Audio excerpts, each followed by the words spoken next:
Now then, let's talk about Inter 0, Liverpool 1. They can do it without that little so-and-so Mo Salah, David. Who's he? Yeah. I've already forgotten. Yeah.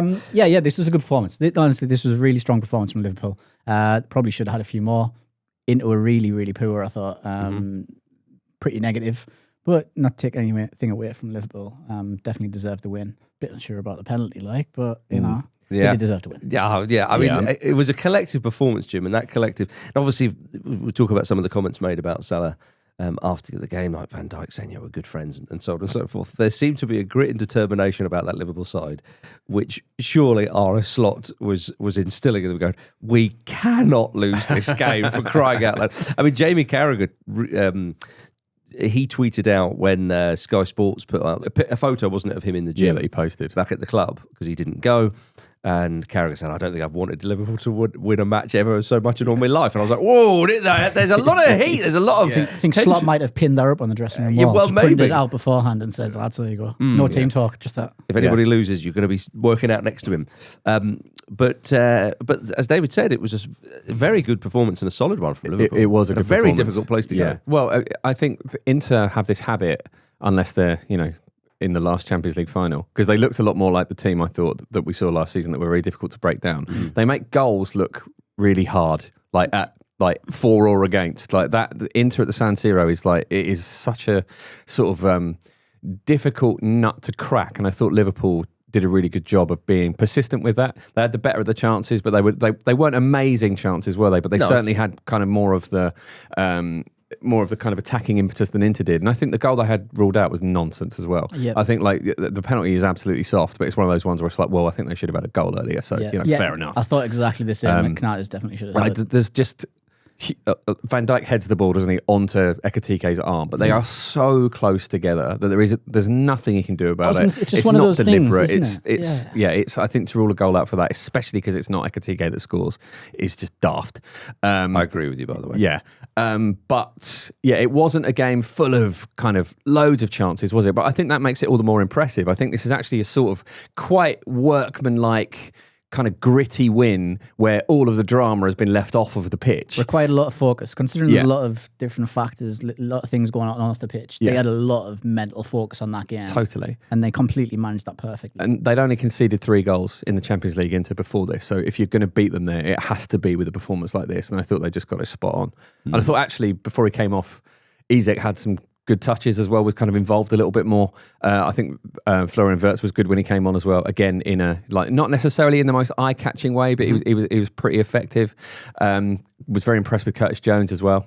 I thought, there is a lot to take away from this for Liverpool that's really positive. I wonder if it feels like a bit of a holiday from the drama in the Premier League maybe as well, because they're so comfortable in Europe and they always feel like they belong on this stage, right? Well, they're never overawed by these sort of games. I'm duty-bound to remind you of the PSV result. Sure, when you say they're you comfortable are in Europe. absolutely fair enough.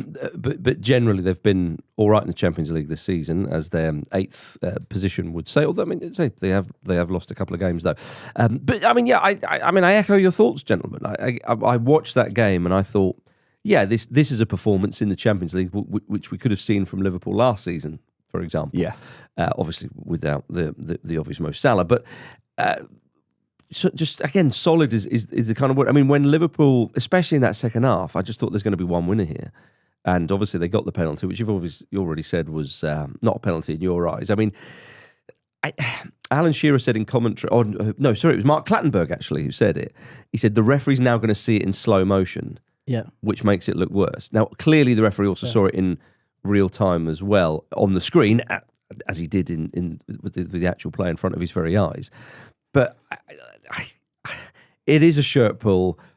It's not enough to bring. I'd be surprised if there's too many people thinking it was a penalty. Clattenburg also said, funnily enough, I think just before he said that, he goes, football people will say that's not a penalty, but the VAR will say it is. And he goes, that's where we are. Yeah. We're re-refereeing now. I am sort of confused by this idea that referees are so easily tricked by slow motion. Do you know what I mean? Like we all are aware that things look different in slow motion. Yeah. They surely are as well. It's not an optic illusion, is it? Exactly. Do you know what I mean? If you slow it down though, but that's not. But look, they're still the same people, isn't it? It's like a dinosaur. If you don't move, they can't see you. I mean, but I thought actually Clattenburg's comments were quite interesting because, as David said, that he immediately said, look, I don't think most people won't think it's a penalty, but this will be given as a penalty. Yeah. And he explained why. And he was dead right.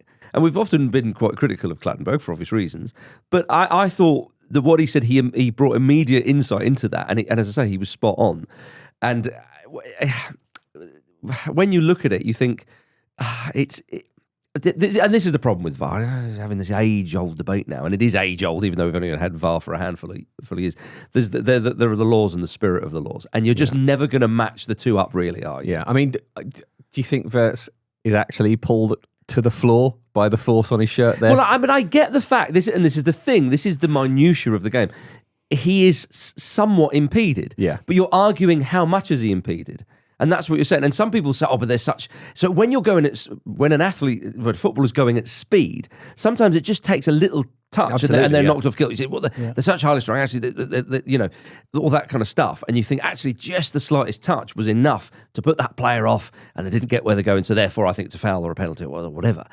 Whereas this, you're kind of looking at it going, come on. Yeah. And I think that's basically, you can whittle down the argument that Clattenburg's saying about football people and whatnot to simply 2 words with this tone: come on. That's what you're doing. Yeah, maybe every manager once a game gets to go, come on. That's the review process. Yeah. He's used his come on. And, but it is true. But again, like, I just... for very different reasons, or for something totally quite different. But if I may, when Fulham played Palace at the weekend, and I think it was Samuel Chukwueze who was adjudged to be quite literally a half a big toe offside when he centres it for Emile Smith-Rowe, or Emile Smith-Rowe ends up scoring. And I'm like, the lawmakers of the game will be turning in their graves, But you've got to draw the line somewhere with that. And again, with these decisions, you can't draw a line. You have to sort of say, was that enough to put him off? And when you get into all that, because it is a clear shirt pull. Yeah. And that's the problem. What the defender's doing there is almost trying to play the percentages, going, I'm going to give him a little tug, but not too much. And when you get into that territory, this day and age with VAR, you're in danger. And so you have to drill defenders. No, you can't even do that, because it was a bit of a silly thing that the defender did. It was silly. I'm not denying that at all. I just think the contact was very, very exaggerated. It was the. I don't get. You're looking at that slow mo, right? And you can't see that somebody is flipping their body to exaggerate. I don't understand that. So they're clearly not looking for that. Yeah. They are looking at the shirt pull. They're not looking at the other action involved. And that's my issue, that I think they're very tunnel vision when it comes to certain things, when it comes to that. Well, the penalty was given, and Dominic Szoboszlai dispatched it. When Jan Sommer gave him a little bit more room on that side, and I remember thinking, probably don't want to do that with Szoboszlai. He's one of those players where you think he'd score this 10 times in a row. Thank you. Not just the form he's in, but the sort of poise he has as a player as well. I just knew that he was going to score that. Yeah, the noise the ball made as it hit the back of that was tart. He hits the ball, obviously. He hits the ball really well. I get what someone was trying to do, and keepers do that, and obviously he dives the right way, but Szoboszlai was not to be denied. And look, it was great. But I suppose people would think justice was done, because you've already mentioned about the Liverpool goal that was chalked off, which again I can't imagine there's too many people would think that was fairly and justly chalked off indeed. For Konate there, because that'd be the headline, wouldn't it? Yeah, but I mean, look, but he's a part of a Liverpool side that kept a clean sheet and a good performance, and they were restricted, weren't they? I mean, Martinez had a header towards the end of the second half, which Alisson he was pretty isolated, but he was, but Inter's in a bit of a transition themselves anyway. Well, yes, they're on a big change from losing Inzaghi, losing a lot of key players as well, and bringing in a younger players. So they're moving on a little bit. So I mean, but they are. I mean, that was only the second game they lost. They've won 4 out of 5. So, but I take the point totally. But to win it in Inter, at Inter rather, is always a decent result, particularly with the circumstances Liverpool found themselves in, and the position they are at the moment, and the moment they're in, as we say now in football. And post-match, there was a lot of talk about Mo Salah, of course. I did quite like Clarence Seedorf doing Gabby Logan's job for her at times, even though you could see her going, okay, fine, Clarence, I'm not going to try and break up 2 Dutchmen speaking here when Slot was on, because that's like... Can we just give Clarence his own chat show? Yeah. Just, I want to hear from him on just everything he thinks. But what I love, though, Jimmy, was properly like with Arnie Slot, was like, I know you're going to palm me off here, but you got to understand, I'm asking the question here. And he was really kind of having a go. But Van Dijk, when he was talking to the TNT broadcasters said about Salah. We're good friends and we've been through highs and lows. We speak in those types of things. We'll stay indoors as it should be. Perhaps Mo could have taken a leaf out of that book. But we have to brace ourselves and be against the outside noise. Well, he's done a lot with that statement there, though, hasn't he? Yes. Because he is quite rightly, he's been relatively supportive of Mo Salah, talking about their friendship, but he's also very subtly said that, this is not how this should be. Yeah. And also, kept it in-house and moved it on from being his responsibility, which it's not. I think he's spoken really well there. I think he does as well. I think, and Van Dijk, this is what we've come to know of him, of course, over the many, many years. He is your archetypal, whether it's old-fashioned, new-fashioned captain. He's the guy, really, isn't he? He's calm. He's cool. He's a leader. He talks how he plays. Yeah, that sort of thing. It transmits there. So this was the perfect kind of tonic to end what has kind of gone on this week. I mean, don't get me wrong; it's still going to rumble on. Every single Liverpool team sheet is going to be scrutinised. Yeah, but this was, I think, a good juncture in a really mad week for Liverpool. Yeah. The picture that Salah posted is just amazing to me. Just absolutely amazing. Yeah, working out in the gym on his own, because there was a caption underneath it as well, wasn't there? It was very sort of you okay, hun? And I love he's had some time to think about this, and he's decided on reflection, I was absolutely right. I'm going to stick to my guns. Yeah, drama be damned. Incredible. But you not think? I mean, the response he's had is pretty much where I've seen it is like 95% of people. Again, it's just from what I've seen, are very much not in favour of what he said, and certainly how he said it, and the whole thing, the way he went about it. It depends on what he's seeing, isn't it? He might be surrounded by people saying, "Yeah, you're doing the right thing here." Because I've seen lots of people saying, "Oh, they shouldn't treat a legend like this," etc., etc. Okay. You can find people who are taking his side, sure, and it tends to be people who kind of, these mad people you get online now who like support a footballer, more than a team. It's the online fan wanting to exaggerate their fandom. Yeah. I'm glad you brought this up, because it seems to be a lot of people who don't go to games, who live in different countries, and they want to really exaggerate their fandom and prove how much of a big fan they are against the person who lives in Liverpool or the person who lives in London or wherever it may be. So you do get that now, I think, that discourse. Yeah, look, whatever the percentages are, I mean, I think, most broadcast and commentators, I would say, would sort of say, that was a bit of a silly thing to do. Thierry Henry being an obvious one as well, and so on and so forth. Even little Michael Owen got involved.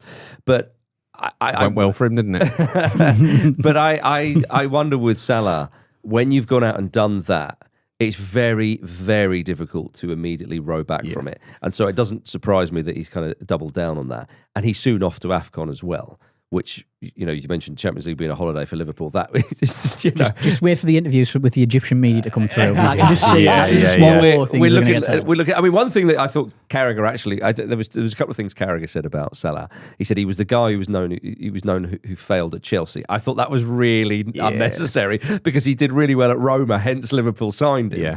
Yeah. And also he said, he hadn't really done anything with Egypt, which again is I disagree with it. Yes, they'd not won AFCON under him; they'd reached finals, but also qualifying for the World Cup. And he's a legend in Egypt. He's the finest player they've ever produced, and he's done that without winning a trophy, of course. But he's done it for the Egyptian national side. So it's those little things that I think, David, when it comes to AFCON, I think the Egyptian media are very much waiting to perhaps respond to that. But we'll see. And if they were to respond to that, I would I think that's a very fair comment. But with Salah himself, the chat now is, have we seen him for the final time in a Liverpool shirt? Do we think it's repairable? Is he going to come back at all? Because I think if the African Cup of Nations wasn't on, you think, oh, sure, he will surely play again. But because of that, it gives it time, and that finishes that tournament. You'd imagine Egypt will go deep, but even if they don't, that finishes when the January transfer window is open. So, I mean, Jim, what are your thoughts on that? Obviously I can't predict the future, so I don't know. But if you look at a lot of the kind of reaction to Salah being dropped from the team, there's a really interesting article by Adam Bate about the kind of underlying numbers of Salah's defensive contribution, and how essentially through a lot of his time at Liverpool, because he's such a sort of devastating attacking force. He's been kind of freed of the responsibility of doing sort of the tracking back and the defensive stuff, and that's worked really well for them. But because now his output on that is kind of a lot lower, it's actually doing quite a lot of damage to the team, essentially, in terms of it's like this gaping hole there where if you want to get at Liverpool, just get it out there and you've got free rein to kind of build your attacks. So I wonder if actually Liverpool might look at this and go, we don't know if that's ever going to improve again. If he's now 33 and this is actually a true reflection of what his kind of ability is, it's not going to be what it's been in the past. Maybe it's a good time to move on. They could get a decent fee for him if they sell him to the Saudi Pro League, which is probably the most likely destination. So I actually think from Liverpool's point of view, the more this goes on, the more that the idea of selling him will become attractive. And you've got a ready-made potential replacement in Antoine Semenyo, who there's been a lot of noise about how he's kind of ready to move on in this next window in particular. So, I mean, it might actually be the best thing for Liverpool to move him on. I would 100% sell him. By all means, don't get lowballed. Mm-hmm. You know, say to the Saudis, look, you came with this offer before. You know, they may have a stronger enhanced his reputation. May have a stronger bargaining. He's still the same player. Now. He's very fresh. He hasn't been playing recently. Mm-hmm. So yeah, you can say that. Look, just give us a little bit less. You don't need to lowball us. But I would definitely cut the losses for the reasons that Jim has just said there. I think I think you have to. And look at how many of these. If you look at football across the years, how many of these public fallouts have resulted in a reconciliation? Very few. Very, very few. I can't think of especially it on too this many. scale. Yeah, exactly. So there might be only one way to go for everyone involved. I think a parting helps everyone. Yeah, it would be a great shame.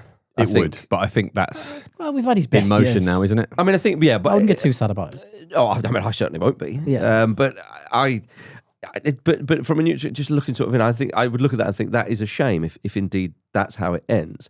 Because I think Luke and I had a gentleman's, didn't we? I thought he was going to move in the summer. Yeah. I really, really did. And obviously he signs that massive contract, which in hindsight now seems quite incredible. That was the player power. Well, it must be. Action, I mean, think, I suppose suppose £400 a week. It was player power in action. Then I think the club is in a difficult place there because the club's thinking, like, this guy's just put in such a sensationally good season, which has been one of the big reasons why Liverpool won the league at a canter.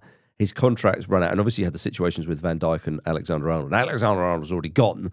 He's already sort of going, really, isn't he? They knew that, really. So you're thinking, well, we're going to lose 3 players. Salah does that in last season, as we all know, which was incredible. What do? Let him go for a free. Everyone will be up in arms thinking, how can you do that? But of course, Salah, as you say, with the player power, I think that he was pushing for something absolutely almighty in terms of what his wages were, despite his age, despite where he is in his career. And so the club have gone, right, okay, we're going to do that. But the thing is, for the club, that still costs a lot of money. You don't get the selling fee, but £400,000 is an absolutely extraordinary amount of money. I know the Premier League's got riches and Liverpool aren't exactly hard up. But anyway, all that aside, Saudi were the only other suitors. I wouldn't be surprised if he was holding out for another a big club, say, I don't know, it's Real Madrid or something like that, even though that seems I think it's Saudi. I think Saudi is on channel. I don't know. No, I do, but I'm saying that before he signed for Liverpool, I think he was very much open for offers for the absolute. And I don't think they were there then. I don't think they were either. I think Saudi was literally. I genuinely thought him and Bruno were both gone in the summer. Well, I really did. Yeah, I really did. And I thought that so it came down to it really that you either stay and see what you can do contract wise and see if you can blow everybody out the water wage wise, which is what happened, or you go Saudi. And now I think that his he'll be limited where we go. We think it'll only be Saudi because who's going to pay an enormous fee? And the funny thing is though, with Salah, when he came out and said all that stuff after the Leeds United game, he kind of there was already talk about his defensive contributions and all that kind of stuff, but he really did lift the lid inadvertently on all of this stuff. To the point of the 3 of us are now going, yeah, they should probably sell him. Yeah. Which seems extraordinary compared to only a few months ago, handful of months ago, last season, you'd be thinking they've got to tie him down to a contract. Yeah. And so his actions now, I think, have really lifted up the hood, and everyone's going, oh, actually. Exactly. Carragher's response to the thrown under the bus line, especially. And when he goes, thrown under the bus, you've thrown Liverpool right back so under the bus for 12. It's like, He's really getting stuck in, isn't he? I mean, I thought Carragher, again, I sort of agreed, and it's very difficult to very concisely, give all your thoughts on live television about that situation when Carragher will have more information than us. He's obviously a club legend and a Liverpool fan. So very difficult, so I understand that. And I thought by and large he got it right, but there were a few lines like that. Well, I thought, he naturally wound himself up. He got very emotional about it, and then suddenly but I think by and large, like you've said, I thought it was very on point where he said. Because the thing is, he's not just responding to the questions from David Jones, is he? He's responding to everybody on X, essentially. He's trying to sort of fit it all into that response. And one thing I think is really interesting about the stuff you're talking about, Marcus, with the kind of underlying numbers and the focus that Salah's own kind of actions have put onto that, is that really started after Chelsea beat Liverpool. And Mark Cucurella pointed out that Salah doesn't really track back much. And then he's such a shit. It all comes from him. Honestly. Like, he's a proper agent of chaos. And he's brilliant. First name on the team sheet and Shithouse 11. Yeah, absolutely. He's your type of man, David. I love him. I adore him. God, yeah. Yeah, despite what he did against England in the Euros that time. But there we are. Yeah, you live by the shit house, you die by the shit house, as the old expression goes. Well, gentlemen, I'm very much looking forward to AFCON. I'm now looking forward to it for off-pitch stuff, particularly Egyptian media coverage of it. I think that's going to be absolutely fascinating. The more the merrier. Very much looking forward to that. Sad the Ghana aren't there, though. Yeah. That's the big story here. So easy for Semenyo to look around. I was about houses, to say, Liverpool, you've got a player who's not going anywhere there. Will be going to the World Cup, though. As we know, they're in England's group. Right, let's take a break, and then we'll come back with Mark Cucurella's Chelsea. Have I ever criticised Mo Salah on the pitch? Well, a couple of weeks ago you said his legs had gone. No, I don't class that as... that's something that happens to every player. Welcome back to the Football Ramble, everybody. That was a highlight of that chat. Right. Didn't he say about Casemiro as well? When's Casemiro going to have a response to Carragher as well? Just say, yeah, quite probably. Yeah. Didn't you say his legs are gone? No. It's that other bloke who looks like me. Atalanta 2, Chelsea 1. Chelsea lost for a second time in this season's Champions League. They haven't won away in this season's competition. Poor result for them, David. I fancy them to do something, but Ademola Lookman and the boys had other ideas. And Sead Kolasinac. Sead Kolasinac's Atalanta, to give them their full title. That some people may refer to them as. Yep. But I think about 95% of people I know would say Ademola Lookman's Atalanta. But anyway, enough of the bollocks. David, Chelsea, disappointing result for them. Very disappointing. This isn't the wheeling, dealing, high-flying Gasparini Atalanta. Yeah. That they've very much been gutted on all levels. So this was really poor from Chelsea, but listeners to the show will be aware that I've said I think there's a bit of a downturn in results coming from them, and there has been the last couple of games. And judging by Maresca's comments after this as well, yes, they're struggling with this amount of games that they're facing right now. It's kind of like, well, you've got a big squad, you've got some players who are fresh there. I thought his changes were really poor. A couple of weeks ago, Esteval was the flavour of the moment, the one to watch everywhere, and he ends up sitting on the bench when you're needing a goal. There's a few issues there, there's a few problems there, I think, and there's going to be more. And like I said, I'll reiterate again, I think they're going to have a tough Christmas period. Maresca said we are playing every 2 days and we probably look like we struggle a bit. 2 points in 4 games is not what we expect, and we have to do better. These little kind of runs have been a kind of facet of Maresca's tenure at Chelsea so far, haven't they? They look like they're really building up a head of steam. You think, wow, this is a really good team. You think they're going to be favourites going into every game. And then they have a little run like this. It's confusing, really. Well, there is that sort of frustrating inconsistency about them when they put in those performances, as we mentioned about Arsenal and Barcelona. I just wonder if, that takes a lot out of them. And as Maresca saying, struggling playing every 2 days. And then to get into that rhythm, because there's, they're very intense games, and they did a really good job. We know that 1 or 2 players have had injury struggles, so they're kind of a bit wary of that. He's rotating a lot, but clearly some of the players that he's bringing in, because you mentioned those changes, he thinks that disrupts the side too much. Compare them to another team. Whether I don't know, you could start cherry picking, but say with Arsenal, you think about 1 or 2 players who come in, don't always start like, say, Trossard or even Eberechi to a degree. And so these players, they come in, and the idea is, right, you come in and you do the job, and you kind of sort of you're in the rhythm and flow of what's already going on. And I think that sometimes these changes they do disrupt it a little bit, because you mentioned Estevao was on the bench there, and I mean I thought Gittins did all right and stuff, but they're not up to speed, is what I'm labouring to say here. They're just not on that level yet, where they can rotate and then continue to challenge on all fronts. It's funny how they become kind of underpinned by smaller teams as well. So they raise their game against the bigger teams. I think from a system point of view, I think it very much works in the big games against the big teams, but the smaller teams do not have such enterprise about them that they'll give Chelsea all that space that they require to break on you and such. They're happy to sit in and soak up and counter on you, whereas the bigger teams will want to win the game. So Barcelona went to win the game. Arsenal went to win the game. So it allows Chelsea in. Smaller teams are not doing that for Chelsea. Well, João Pedro said Chelsea need to learn from the game, and perhaps he's tapping into what you're saying there, David, because it does appear that is the case. Cole Palmer was left in London as a part of his recovery from injury, and you think, blimey, is this? You don't want this to go on much longer. I know they've got a lot of options, but for crying out loud, I do miss him. He's a big difference maker, isn't he? They've got a lot of options, but how many do you trust? Yeah. Do you really trust Mark Gui coming in? I don't know. Do you trust Gittins for coming in regularly? I don't know. There's a few players there that come in and out of the side. I'm kind of like, I don't know if I trust you. And then it's a tough one for them. Do you still feel the forward position for Chelsea is that? I mean, Liam Delap was obviously signed more as, not as obviously the finished article, but more, they've got the potential there. He's been blighted with injuries. And I'm surprised Chelsea, obviously they sold Jackson, didn't they? Or he went on loan to Bayern. I really thought that they would try and plug that gap a little bit more. I thought they'd sign a top-level striker considering who was available, and you look at everybody else around them. I mean, City already have one, of course. Arsenal went and got one. Man United went and got one, or at least they tried to get one. So I'm surprised they didn't. Like I said, I don't think he's very good enough. He should be out on loan somewhere.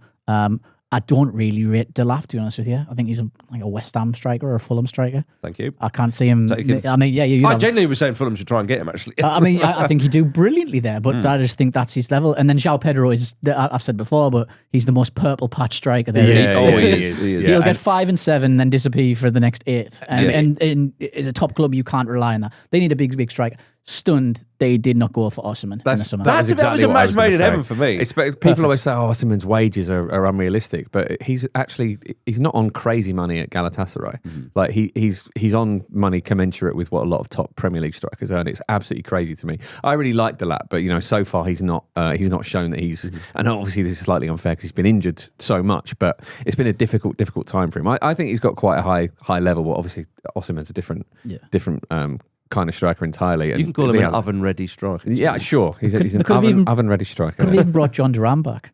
I love John That would have been a great fit. They need somebody to have a smash. He loves a smash. He does. Yeah. You want your 25-yarders? Get that man Absolutely. in there. They did sign Alejandro Garnacho, of course. They did. From Manchester United. He was asked before the match whether he had any regrets or was sad about the way things ended at Manchester United. And to both of those questions, he said no. Yeah, with a little smirk. And then had a little chuckle, which I do kind of like, actually. I don't think United have any regrets about losing him either. So it's a little bit of a rat, really, isn't I think it was all fine. He moved on. I mean, he looked a little bit lively. Yeah. I think there's more to come from him in a Chelsea shirt. I don't think we've seen the best of Garnacho for Chelsea yet. I think that's a fair comment, Jim. Let's move on to Spurs 3, Slavia Prague 0. Tottenham eased past Slavia Prague to get back to winning ways in the Champions League. Xavi Simons and Mohamed Kudus were excellent among the goals as well. Both scored pens, Jim. An own goal and 2 penalties. Just keep it tight, lads. We're the underdogs here. Just don't do anything. The own goal was like a striker would be proud of that down the right end. Yes, I think so, yeah. Oh, yeah, that's proper poacher stuff. Yeah. Yeah, that was unfortunate. I mean, I forgot which penalty was it? The first Spurs penalty where the ball, it was it Porro who was going out of play? He crossed it and the defender's just kind of taken him out. And you think, such a needless one there. I mean, even the Xavi Simons, I suppose it was 2-0 down with just over 10 minutes to play. It was really clumsy. But it was clumsy. And again, Slavia Prague, you wonder what they could have done. I mean, I think Spurs would have been good for it anyway. Spurs were all over them. They were, they were good for that win, but by that scoreline as well. Keeper made an amazing save early on from a chance, and he should have scored. He sort of shouldered it away. But yeah, I think that was the sort of, I'd say, performance, despite the goals being kind of handed to them, you might argue. But that's the kind of performance and display I think Spurs needed in the Champions League, because they did all right against PSG, but PSG are PSG, right? So they were always going to outscore them, essentially, David. But for Spurs to be sort of teetering on that top 8, they're in 9th, of course, a point off it. I think not too shabby. No, this was a really good result and excellent for them in their situation as well.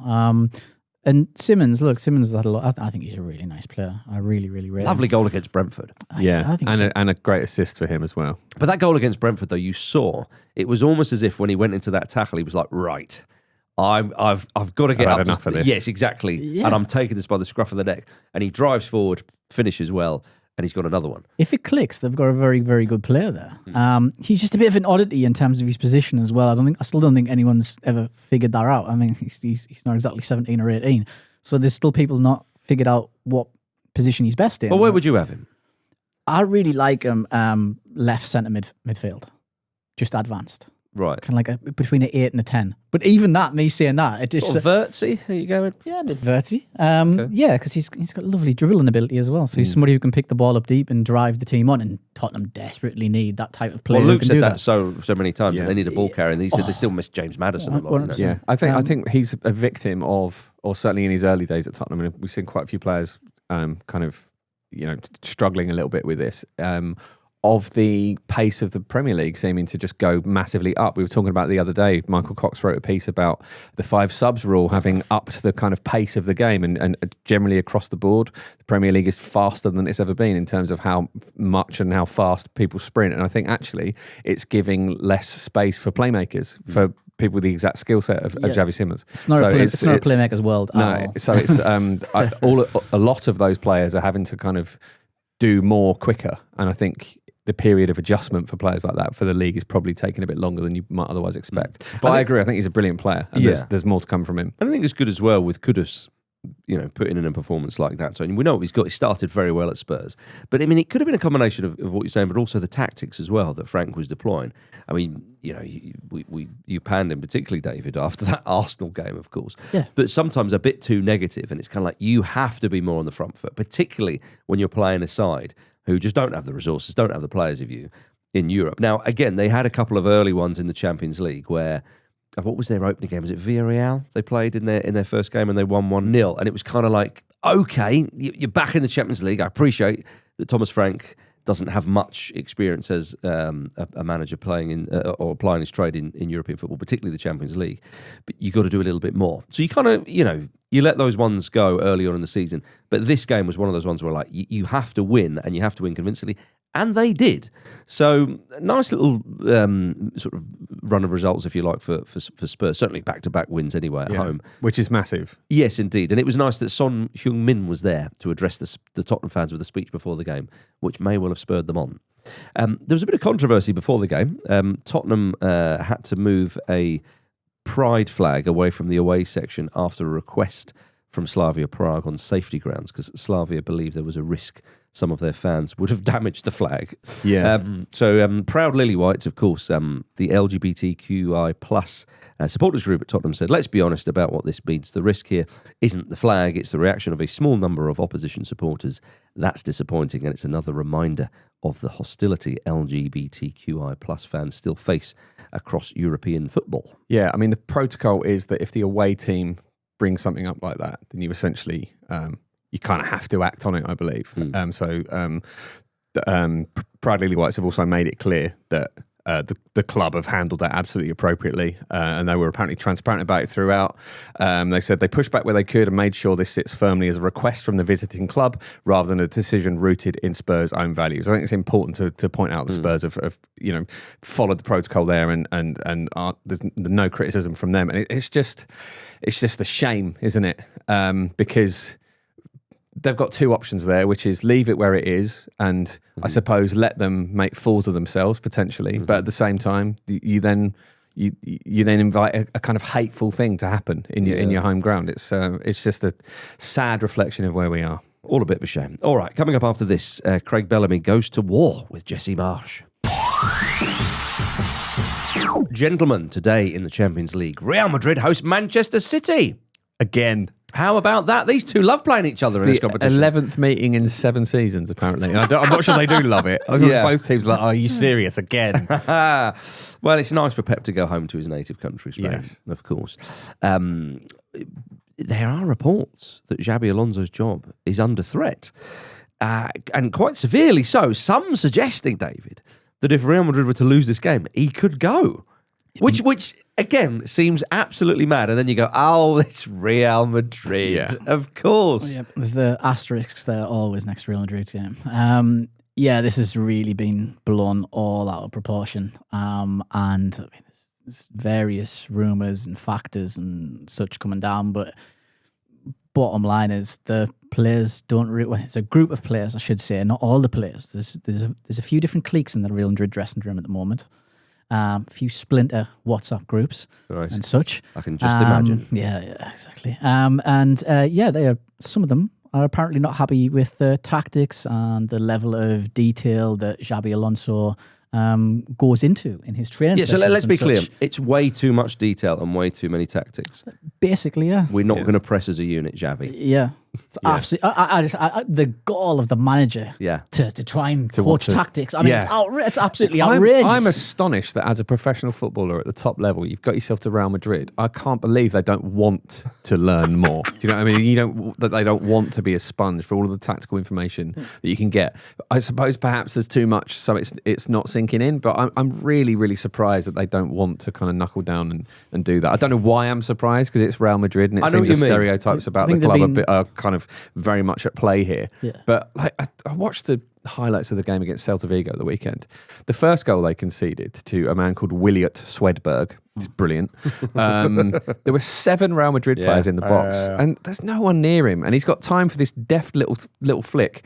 The lack of intensity was complete crazy. lack of intensity. Yeah. They get two players sent off, one for dissent, which is always enjoyable.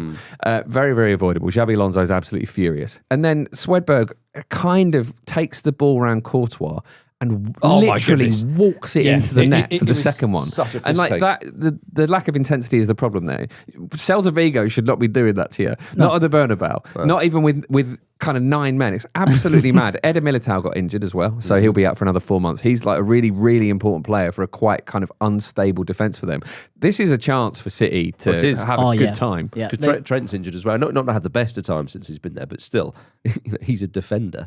Mbappe could be out as well. I think he's going to be a game-time decision sort of thing. Well, I mean, it is mad. I mean, Xabi Alonso obviously incredibly highly rated for what he did at Bayer Leverkusen. But it started all right under Real Madrid. They were a handful of points clear of Barcelona not that long ago. Now they are 4 points behind them, admittedly. Yeah, it's still relatively fine, but like I say, it's Real Madrid. It's a circus. Everything gets blown out of proportion in such an unbelievable manner. But what Jim's saying there, it does surprise me that at that level you're kind of thinking, surely you need some more tactics. But once you get to Real Madrid, you've got those superstars. They want someone to just massage their egos and tell them go out and express themselves. I mean, Vinicius Jr. did a thing not too dissimilar to Mo Salah a little while ago, and it's barely a story because it's Real Madrid. Do you know what I mean? Well, it sounds like the perfect club for Mo Salah, really, but there we are. But what I find interesting, though, is when you say about the sort of tactics and why don't these players want to learn more and so on. This is Florentino Perez's club. That's why. It comes from the very, very top, doesn't it? It filters down. He wants to... You're already the best. You can't learn more. You're here because you're the best. We're the best. You just go out there and do your stuff. That's it. Yeah, that's what they want to do. That is what, according to reports, that is what Mbappe and Vinicius and Bellingham, they all want to do that. And Xabi Alonso's going, no, you don't understand that. Like, it doesn't always work. You look what happened to you against Arsenal last season. That's what he's trying to say, and that's what that's what he was tasked with by Florentino as well. Because with Ancelotti, Ancelotti kind of got the best out of them in that they would have a swashbuckling style. They'd come roaring back in games. They'd show that character and the mental strength, the individual brilliance. But again, though, with the way football is going and certain teams, the way they play, I mean, they were totally outplayed by Arsenal.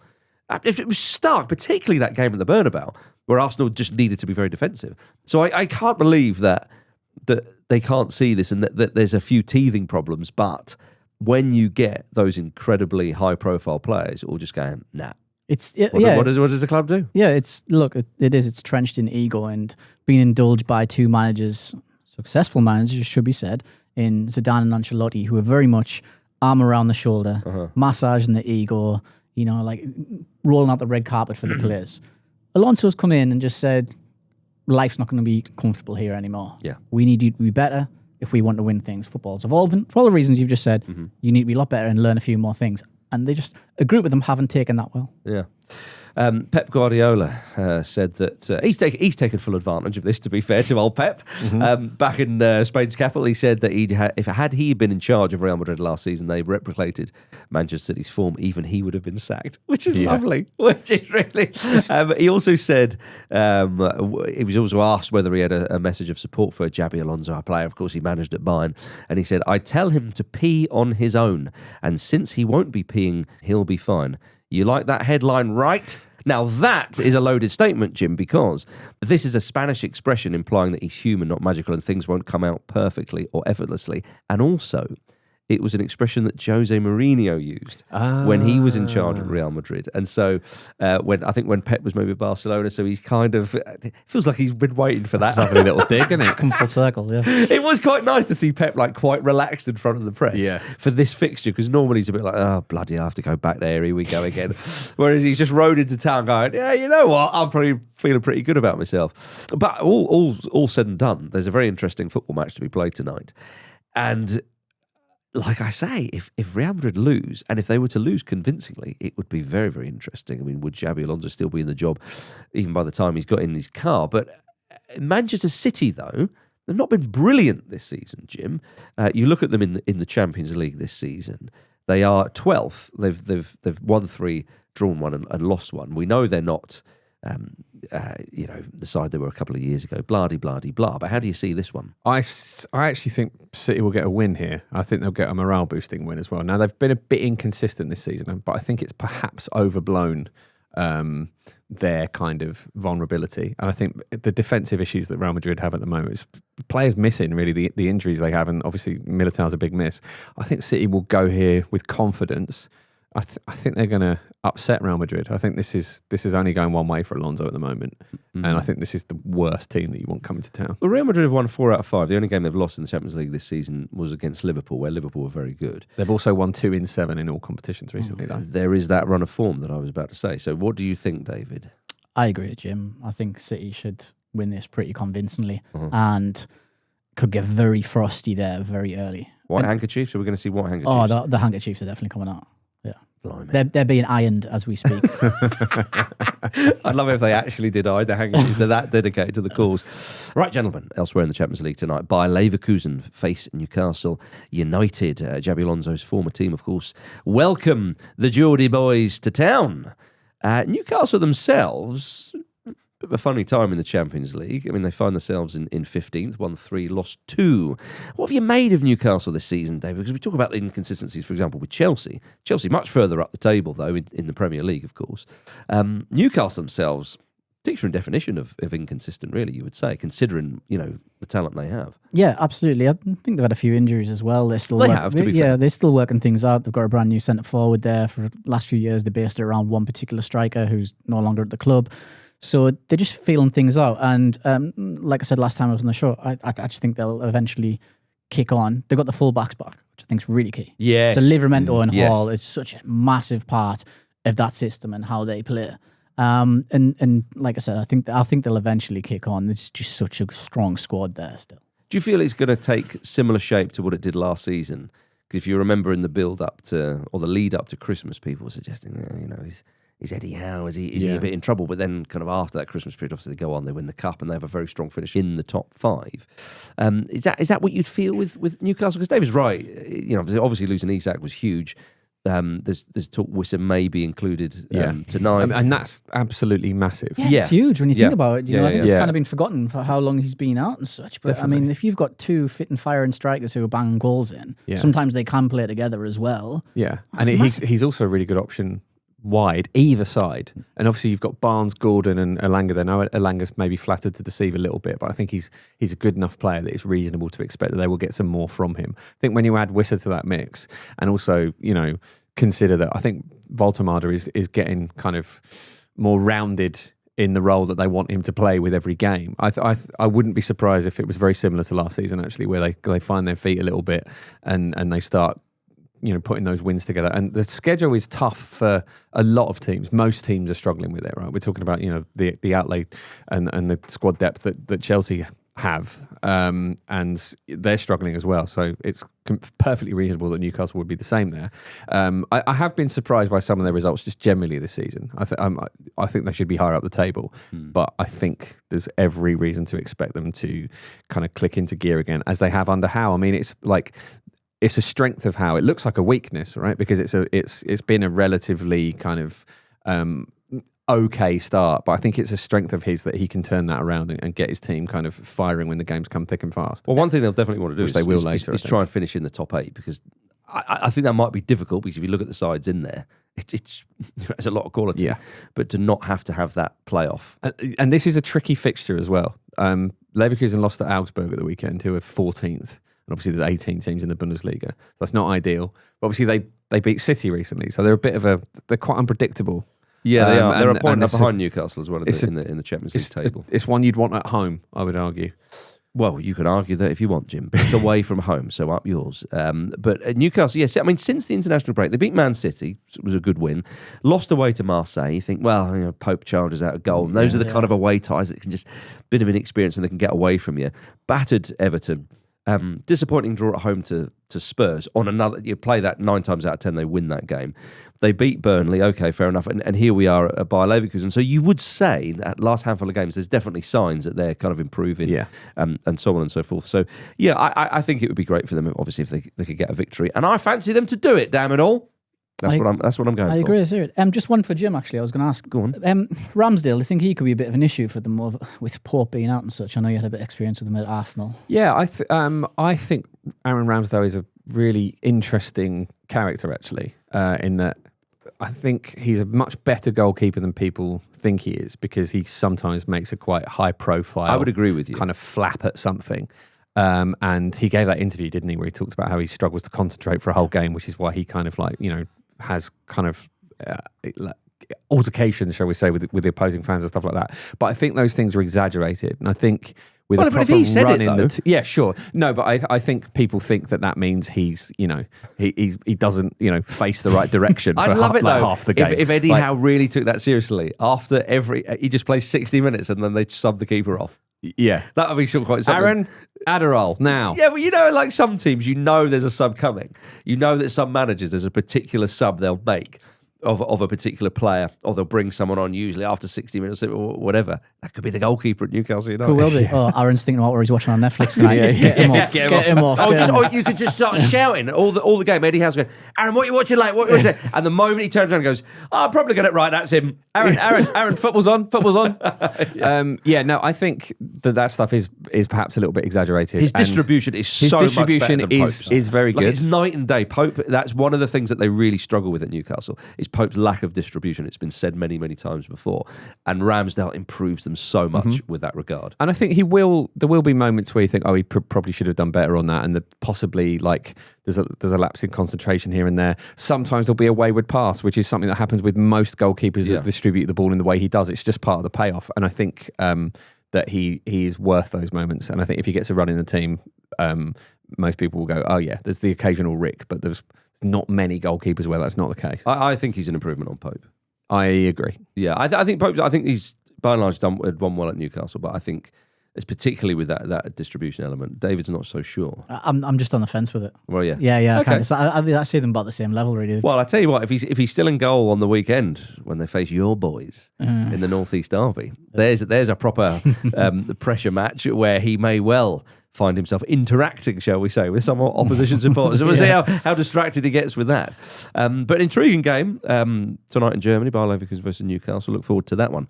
And now before we go, former Newcastle player and current Wales manager Craig Bellamy has very much reignited his feud with Canada manager Jesse Marsch.